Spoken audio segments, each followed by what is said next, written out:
Dan hari ini saya akan perkenalkan tentang favorite food saya. Favorite food saya adalah dessert tiramisu.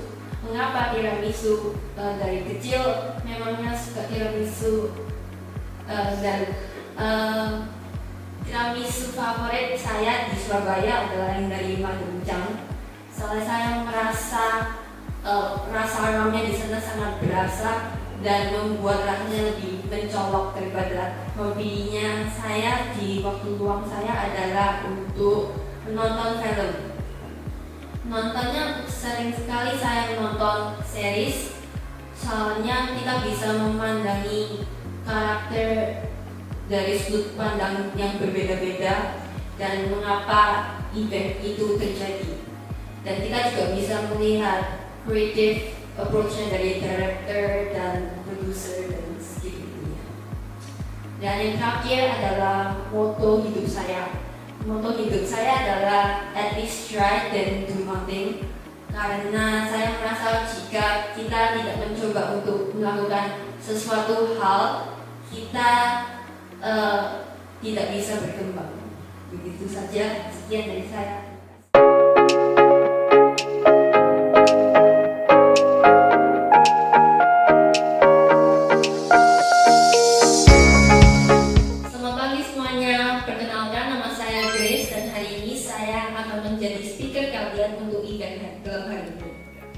Nah, sebelum kita mulai, saya mempunyai beberapa pertanyaan yang saya ingin mengucapkan kepada kalian. Yang pertama adalah, siapa yang sebelum acara ini sudah makan siang? Nah, cuma sedikit ya, berarti masih lapar ya? Nah, yang kedua adalah, siapa yang kesini menggunakan kendaraan pribadi seperti motor atau mobil? Yang menggunakan kendaraan pribadi, tolong angkat tangan juga. Jadi yang pertanyaan terakhir yang saya memiliki adalah, siapa setelah acara ini berlangsung dan selesai ingin menjadi pribadi yang lebih hebat dan mengetahui potensial diri sendiri, yang ingin menjadi seperti ini, tolong angkat tangan yang tinggi banget. Ya, terima kasih semuanya. Tolong berikan tepuk tangan. Nah, saya dalam ini mempunyai satu cerita. Dalam cerita ini ada satu petani yang mempunyai peternak ayam di kampungnya. Dia memiliki satu ayam yang tidak bisa bertelur sepanjang hidupnya. Jadi suatu hari karena petani ini berasa piti terhadap ayam tersebut, dia mengambil 3 telur dan 1 telur elang dan dimasukkan kepada tempat tidur ayam tersebut. Ketika ayam itu bangun pagi-pagi, dia sangat terkejut karena terdapat 4 telur yang dia kira adalah punya dia. Dia tidak pernah merasakan kebahagiaan seperti ini. Jadi dia sangat overprotective terhadap telur yang ini.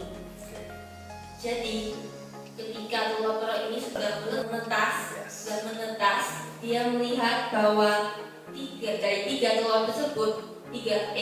telur tersebut, 3 adalah ayam berwarna kuning dan 1 adalah ayam berwarna hitam. Ketika ibu ayam membawa ibu ayamnya untuk belajar mencari makanan di taman halaman,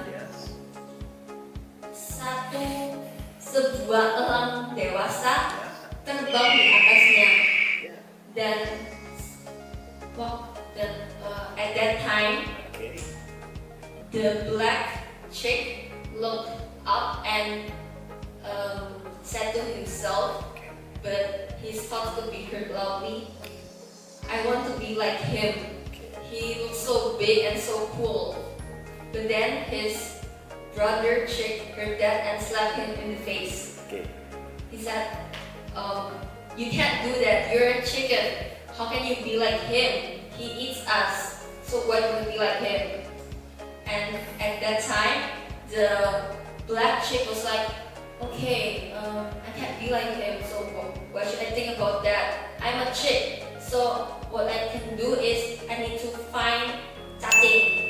He held this mindset until after he was old and already an adult, and when it was time to, when he was an adult and elderly, he never knew that he was an eagle and never used his wings to learn how to fly. From this story, we can conclude that don't let anyone manipulate yourself until you cannot give an answer that you cannot oppose them. So the moral of the story is to not be like that eagle. How can we not be like that eagle? We need to learn about our potential and how to we improve and know about our potential is that first we can do these steps.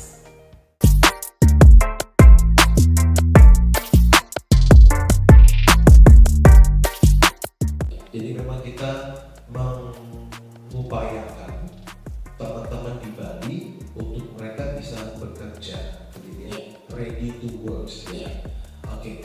Kalau misalkan 3M seperti itu, emang rencananya sampai nampung berapa orang? Asramanya, how many percent kira-kira? Sekitar 150 orang ya? Ya memang untuk angka 3 miliar memang tidak terlalu tinggi sih. Cuma saya itu masih belum yakin apakah kira-kira dengan hal seperti itu memberikan sebuah dampak positif untuk rekan-rekan yang kita ajak. Kenapa? Karena saya melihat bahwa dengan adanya sekolah gratis itu kadang-kadang tidak semua orang juga mau sekolah di sana. Mereka memilih untuk sekolah di sekolah swasta gitu.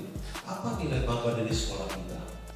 Kita lebih prioritaskan penduduk di sekitar di desa yang mungkin kurang mampu, yang rumahnya mungkin masih tidak ada listrik, tidak menggunakan listrik, dan orang tuanya masih bekerja. Oke, berarti kita memang ini fokus adalah bagaimana mengetahui bahwa mereka adalah penduduk Bali asli yang memang sesuai dengan target kita. Melalui kakak. Oke, melalui kakak ya. Jadi melalui kakak itu kita tahu bahwa oh ini asli orang Bali. Oh dia berada di kabupaten yang memang tidak ada listrik atau memang minim fasilitas. Sebab itu akhirnya kita coba ajak mereka ke tempat di asrama kita untuk diberikan pembekalan dan pendidikan. Oke. Terus kemudian rencana nanti seperti apa saja selain hospitality, kira-kira targetnya SMK apa saja dari Chris untuk yang diajarkan? Selain hospitality, like kitchen, like apa itu, housekeeping. Kita sekarang masih fokusnya ke dua kategori itu. Dua kategori itu saja ya. Jadi memang pariwisata dan juga perhotelan ibaratnya ya di situ ya. Iya. Cuman kalau dari sisi sekolah kita, kira-kira secara grade ya, secara level, apakah memang sepadan dan bisa kita kerjasama dengan hotel-hotel? Karena kan kalau anak-anak kita lulusnya juga mereka tidak bisa magang, tidak bisa internship di tempat resto atau tempat hotel yang bagus, kan kita juga kesulitan. Berapa alumni kita yang sudah lulus sudah dapat pekerjaan di hotel-hotel bintang 4 dan yang di Bali, dan juga ada yang sudah mendapatkan kerja di Persian. Oke, di Star Cruise gitu ya. Oke. Dari situ kita juga berarti ada kerjasama ya dengan hotel-hotel, dengan pihak mungkin dari luar negeri juga. Untuk kurikulumnya bagaimana? Untuk pendidikannya, apakah perhotelan dan pariwisata yang dengan segmented di Indonesia atau juga ada segmen itu di luar negeri? Karena kan pembekalannya kalau luar negeri jelas ada tambahan untuk bahasa. Di Bali rata-rata harus menggunakan bahasa Inggris. Jadi semuanya ada pembelajaran bahasa Inggris. Dan sudah studi, studinya kita itu hanya 2 tahun. Oh, jeda studinya 2 tahun. Jadi waktu 2 tahun ini kayak seperti ambil di 1, di 2 begitu ya. Jadi oke. Tanpa titel, tapi mereka sudah dapatkan keterampilan dan siap bekerja. Coba sih Grace, coba nanti saya coba bicarakan dengan teman-teman saya yang lain. Kira-kira apakah dengan hal seperti ini teman-teman saya juga mau bergabung. Tapi jelas kalau misalkan saya sendiri, saya kok agak mesti mikir ulang kalau saya sendiri. Tapi kalau misalkan teman-teman saya oke, mungkin nanti bisa saya pertimbangkan. Terima kasih banyak Grace.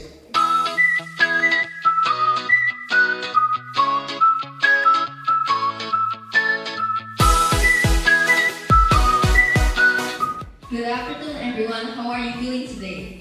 Good. My name is Grace, and today I will be speaking to you all about personal communication. Let's start the presentation. So, why do we need personal communication? We need personal communication to become adaptable. By being adaptable, we can have flexibility in different situations. We can understand anything that's given to us in an expected situation and any given environment. Next is we can shift between topics and communication styles easily.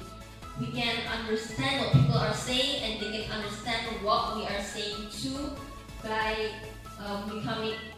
thinking clearly. And next is we can also minimize conflict and improve collaboration by speaking at the same frequency.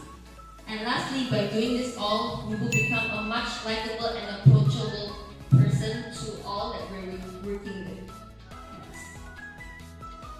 So what will we get by being adaptable? What we'll get is first, we can have better talks and less misunderstanding.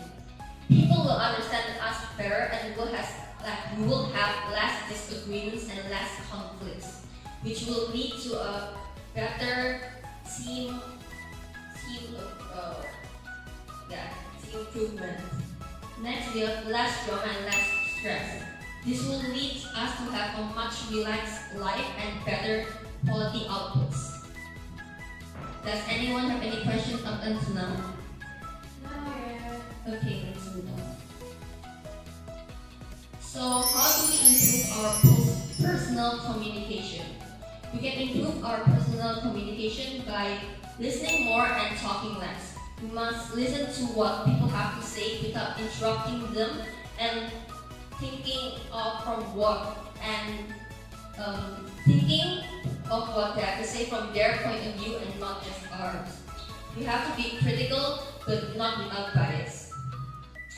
We also have to watch how others act. So, example, the person that we're talking to has a small voice to match their energy, and we cannot just be like, hey, look how you're doing, because they will not understand what we are saying and they will find what we are doing doesn't match them and they will like what we're doing. So we must always match our energy to the person we're talking to. Next. A tip that I have for all of you is being adaptable doesn't mean changing who you are. It means being smart about how you truly connect with others. Now it's your turn to shine. Who will you try to understand better today? That's all from me. Thank you for listening to my presentation.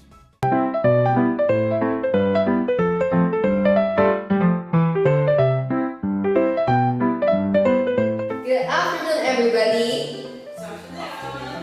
How are you all feeling today? Great! I can't hear you. I said, how are you feeling today? Great! Okay, let me introduce myself. So my name is Grace and today I'll be your speaker for today. Does anybody here know what I'll be presenting here today? No. Well, you're about to know. I'll be presenting a topic that I really believe in. It's how to build confidence in front of the camera. Wow. Everyone please give a big round of applause. Great energy. Now before we go to the main part of today's event, let's start with an icebreaker game. So please, everyone, can I please invite you all to stand up? Okay. Yes, stand up. Oh, awesome, thank you. The first game is when I say word, please respond with a matching phrase. For example, when I say door, you say open. When I say energy, you say up. When I say learn, you say grow. And lastly, when I say speak, you say confident. Okay, let's try it. Door, open. Speak, Confident. energy, Up. learn. Grow. Okay, let's make it harder. Door, Open. energy, Up. speak, Confident. learn. Grow. Okay, good job. Good job. Big round of applause. Thank you everybody. And I'll proceed to the next part of today's event.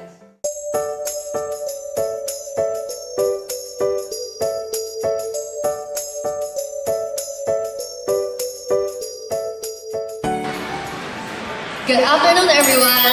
My name is Grace and I'll be your speaker for today. Okay, quick question for everyone. Have you ever Googled something completely random at 2 a.m.? Yeah, me too. I once spent over an hour researching about how jellyfish glow in the dark. No reason at all, just because I was curious. And the answer to that was bioluminescence. That simple impulse, though, might seem small, even silly, but did you know that curiosity is one of the most powerful forces that we have? Curiosity fuels learning, creativity, even courage. What I want to talk about today is that curiosity isn't just a personality trait, it's a superpower. What if I told you that every single breakthrough, every scientific discovery, and every invention started with one single question? What if? Why not? And even how does that work? The Wright brothers didn't just want to build a plane. They wondered how humans can fly like birds. Marie Curie didn't just stumble into science. She asked what was inside an atom. And even the inventor of bubble wrap wanted to create textured wallpaper in the first place. That's all. Curiosity moves us forward. It breaks routine. It asks better questions. And it says, let's figure it out, instead of, that's just the way it is. Curiosity is like a mental flashlight. Imagine, you're in a dark room, you can't see anything and you're uncertain on how things might go. But once you turn on curiosity, you can see what's possible, you can see what's new and what's connected. You might not know everything yet, but curiosity gives you a sense of direction. And this is just what happened to me. I used to hate science and thought that wasn't just for me. But one day in school, my teacher told me that instead of focusing on the right answer, that I should make a good question. And that completely changed my mindset.